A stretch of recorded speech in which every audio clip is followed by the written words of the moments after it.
Kowe dikeloni ping pindho dikeki duit piro? 300.000. Cash apa ditransfer? Cash. Dikeki bayar ping pindho 300. Ping piro le bayar? Sing kelon pisanan apa kelon kepindho? Ula-ulane luwuk. Luwuk.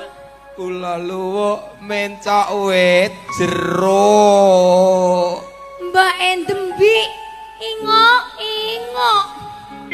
Ulan dendeng ngongok nyokot bathuk.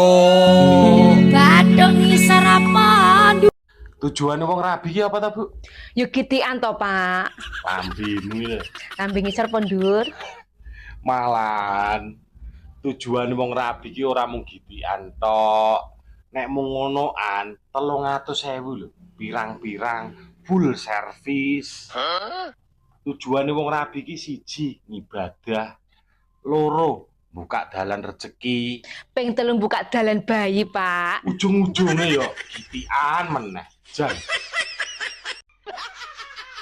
Kowe iki nduk sing mbok bahas mung ijli terus.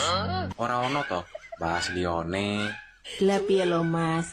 Lah aku ki ngrondo lek 7 taun ki sira rodok kasaren barang sak menika. Kasar ya diolesin masker men halus. Ning utekmu ki yo mbok mikir liyane. Gumun aku. Yo ning utekku eneng islik iya nih sih enggak ada sak menika sayang. Nek aku ngomong aja jawab terus. Kesuwen. Ayo toh dipraktekke.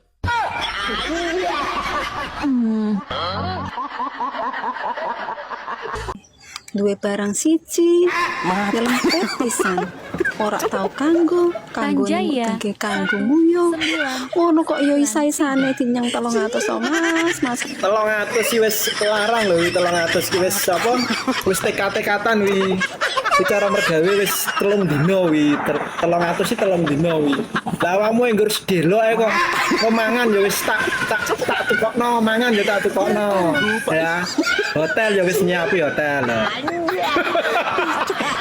iki ae lho Ya, nyapa Rinyo tak omong. nyapa Tibake nyusoni bojo saurunge turu manfaate jan akeh mosok apa ya Oh, ning wajahe tambah wayu. mosok Dadi awet enom. terus Apik nggo kesehatan jantung. apa neh Mencegah kanker payudara. apa neh Mencegah penyakit paru-paru. terus Menghilangkan stres. yo Menurunkan berat badan. jonekno Yongko to ya. joto selara betah Engko ae ya. joto jajal Engko ae seturung-turu gitu. Muga-muga nomere ra kleru.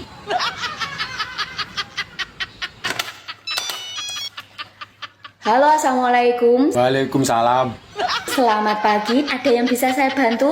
Leres niki kalih Bu Tania. Tak kandani. Diomongi apa neh? Rabi rondo penak. Sing diomong penake nggo ndi? Kowe percaya ora? Ya ora percaya wong urung tau nglakoni. Ora gagak marahi masak, wis pinter masak. Cuma masake ora rondo tok to sing iso. Ora gagak marahi ngadepi mertua sing model jaran, model singa, model ula, model barong. Wis ngerti kabeh. Ngono. Lah nek masalah Malah jago Mas. Piye? Pilih perawan apa pilih rondo? ya pilih rondo no. Rondo kan selalu terdepan. Mbak, milih cawete to tanggo kudung. Ning kene lho bau anase pol. Ben anyep. Menika aku rende cawet Mas. Piye to wong iki jane? Cawet to nganti ra gablek ya. Kowe ki ora tau nggih cawet awan bengi. Lah ya ngowoh kuwi lho ora nggo cawet. Pokoke awan bengi aku ora tau nggih cawet ya. Aku ndak seneng Mas. Iki jane masyarakat nomor piro to jane? Pokoke senenganku sing kari ngrogoh mak liwek ngono lho Mas ya. Lah wong kuwi pengaman lho nek ra nganggo nek barang nyasar no piye. Lak ra sida kudungan ki nggo. Lek pengen anyep rena tak keloni sayang. Ya. Heeh. Anyep apa malah ungkep kuwi. Tari delengkok jaran. Jan medu. Bisa-bisane sembrono lho.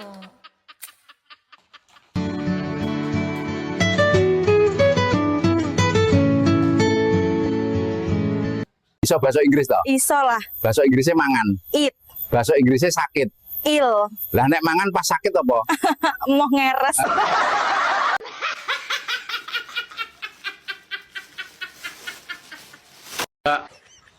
Aku mbok silono duit to. Ora akeh, mur 1 juta. Kok nek kirane ra iso balekne aku ra binen. Tuman. Tuman piye to? Tare yo butuh kok. Wis angel tuturane. Aku wonge menak. Munggono gak enek jaminan liya to sak liyane manuk ngono. Lah piye to? Lah wong kuwi lho barang berharga rumangsamu. Oh, rumah saku ndek biyen sunati larang lho yo. Wong tuane mbandani tenan. Nyewa son. Panganane akeh. So manuk dimurahno dinyah-nyohno ni piye lan? Lah arep piye meneh tarah kepepet kok. Dek ingi enek bocah gak duwe penggawean pengen dadi LC. Gak yo adol manuk. Lah tarah duwene yo kuwi lho. Saiki enek wong gak duwe dhuwit golek utangan dibayar manuk. Lah gelem apa ora omonge.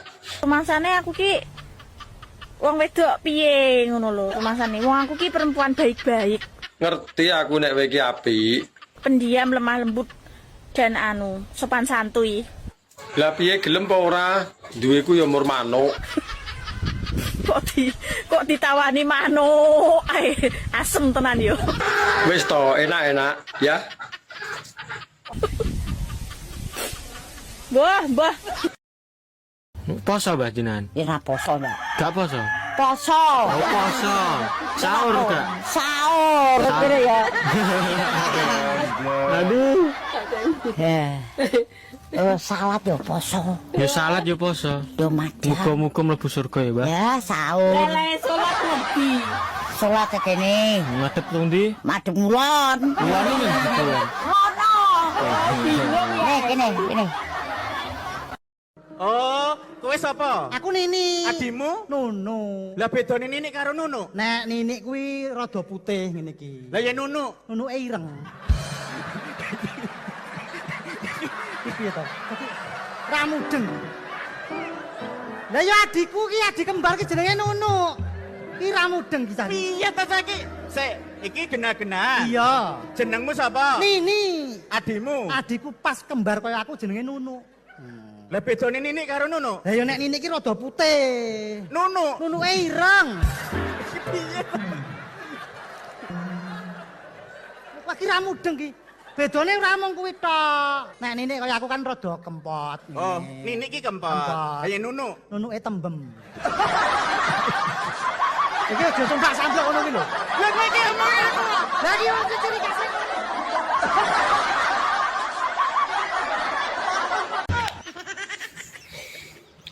Hawane kok pengen kentu ae piye iki? Kentua Mas, kentua. Nek musuhe rasa mbok kone ya budal. Mergo apa? Rugi leh sunat. Lah iya. Terus piye iki? Golek bojo. Aku ora iso golek. Golekno ya. Eman-eman kundasmu, eman-eman. Lah iya. Wong kudu kentut dikentukno. Rasa dimpet. Lah piye neh tarah yo kahanan. Rugi kowe, rugi. Lah arep piye meneh? Aku iki eling bentuke, tapi lali rasane. Anja.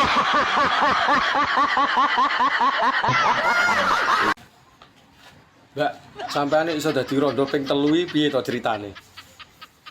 Ceritanya ngene lho guys ya. Piye? Aku kan wongnya suka berbagi. Berbagi kok bojo iki. Sama-sama kan nek rondo iki ranди bojo. Terus ketok iki ya sangat membutuhkan bojoku. Akhirnya bojoku tak sedekahne ning Mbak Rondo iku mau. Apik men Mbak sampean. Jarene berbagi itu indah. Sing diomong indah iki ngondi? Kurang oleh piye aku, Jal. Gitu akhirnya aku jadi rondo. Paling bojone sampean iki walih karo sampean. Mergo gayane sampean iki kurang nyeni, makane golek liyane.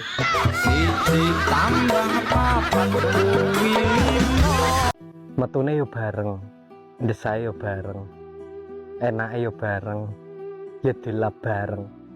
Ngono kok isih wae ora iso urip bareng. Emang kamu pernah ngasih aku apa? Coba sebutkan satu aja. Manuk sak ndok-ndoke ya, yang udah kamu berakot sampai-sampai telur aku hilang 1.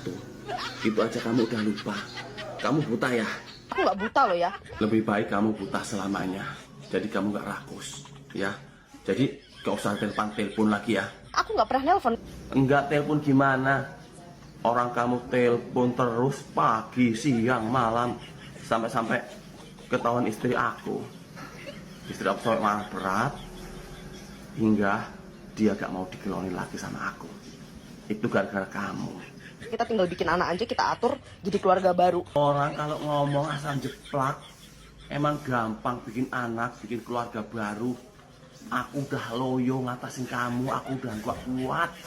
Kamu mintanya macem-macem, kamu minta perlakuan yang aneh-aneh. Diperlakukan kayak gitu. Lah yang minta gaya berdiri, gaya nungging, gaya tengkurap, gaya terlentang, gaya kodok, itu kan kamu. Lah aku gak kuat lagi, gak sanggup lagi ngatasin kamu. Kamu terlalu agresif, tau gak? Dah sekarang kamu minta apa?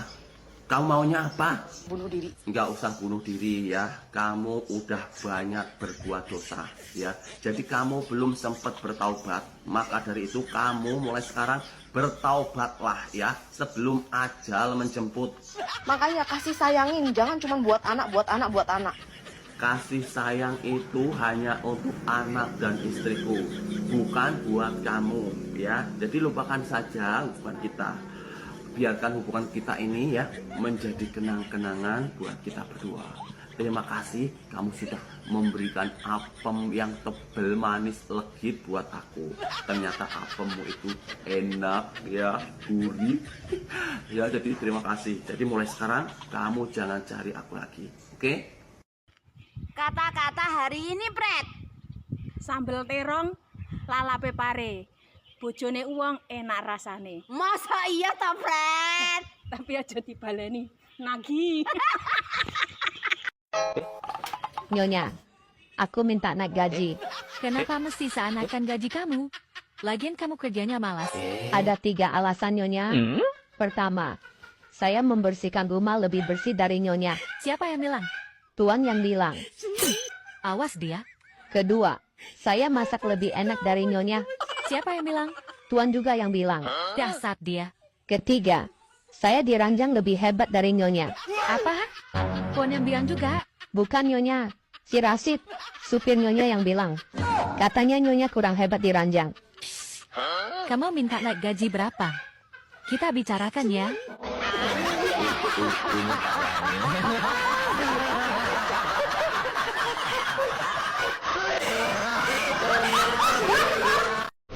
Nono, rugi tiwas teh ngudari. Oh, ayo gur ngurang arek spray tok ae kok. Salah ae wong kon meneng kok malah digedhe. Kok nyalahke aku? Lho dasare kowe iki sing peltu kok. Ayo, Nak. Gak iso. Ronde kedua. Yo ora iso buku. Ora iso. Kudu aku pengen roh aku, ayo. Yo. Wah, yakin? Yakin. Aduh, nek gogorang kok sapa sing njupuk? Tak jupuke wis, tak. Wah, kagele. Aku tak bisa. Ayo coba sih, ayo Mas kendali. Ayo coba. Iya.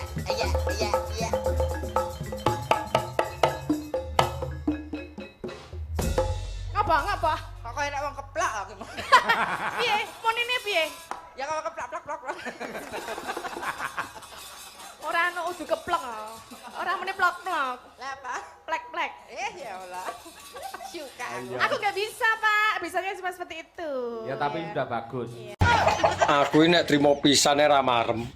Ping 3 lho kuat. Guyumu kok ketoke ngenyek ngono to. Mas, Nyapa? kowe iki kok gayamu ra irem. Gaya piye lho? Cara nyatane ya ngono. Lah wong 5 menit tele kowe iki metu. Kabeh bukti lan nyatane dijajal sik lagi iso ngarani. Kok yo gaya ping 3 kuat. Saiki kowe aja kapusan wong wedok. Lah nyapa? Kene malah sering ngapusi lho. Wong wedok iki ketoke muni, "Mas, Lah nyapa ngono kuwi? ngono ku lho iki wis metu." Kok yo gaya. Tak omongi yo. Ngalene cah cilike mbok omongi. Aja kapusan.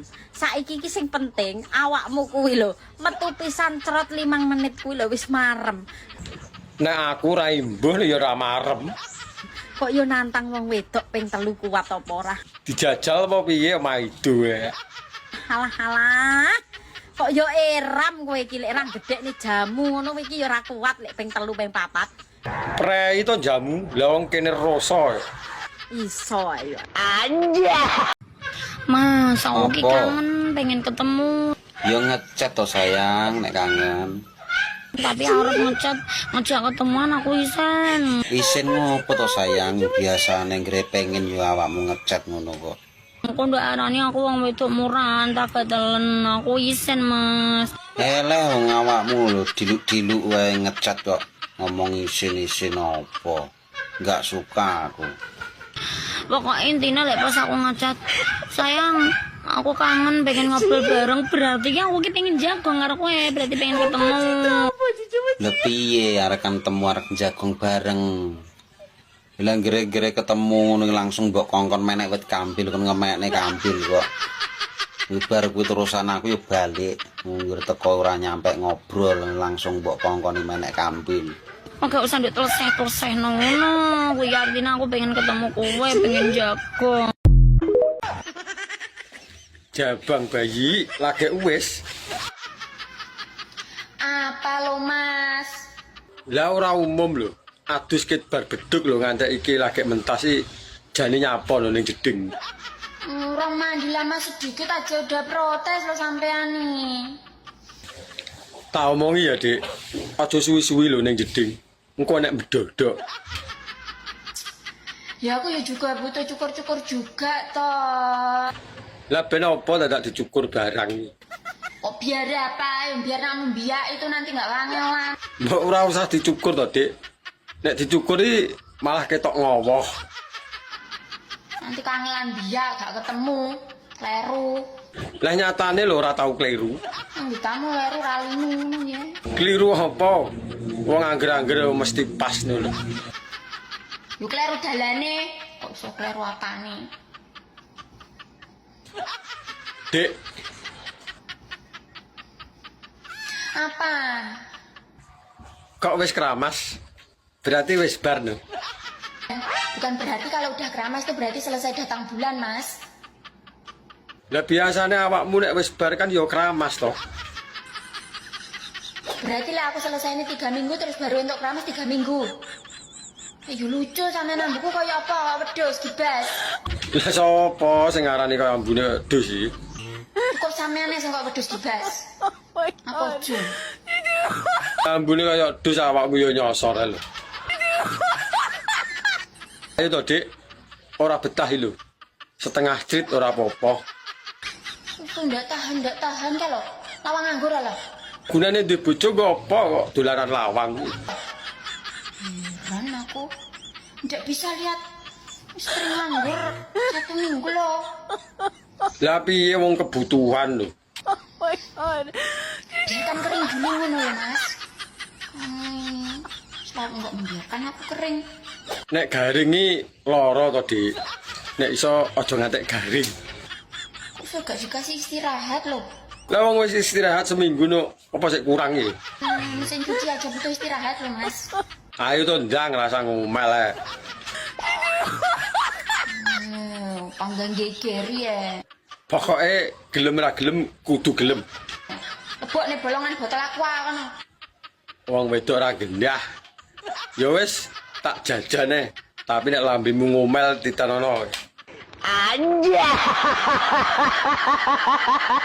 Cawetan apa ora ngono ku, Mbak? Turut ketel-ketel ngono ki cawetan apa ora? Bocah kentir. Kentir piye to? Aku ki takon kok. Ora ngerti. Aku ki ngarit. Pengganku metotak ngene iki ya. Lele aku ora cawetan. Sapa ngerti ora cawetan? Jenengmu Rici. Jenengku Tan Jaya, Mas Tan Jaya. Kapien. Bocah tekokane ora genah blas. Ora genah piye to? Aku kan penasaran ngono lho. Turut ketek-ketel ngono ku gawe cawet apa ora ngono lho. Aku ki ngarit yo. Ngarit ngene iki metotak. Ngene iki lek misalah ora cawetan. 1993.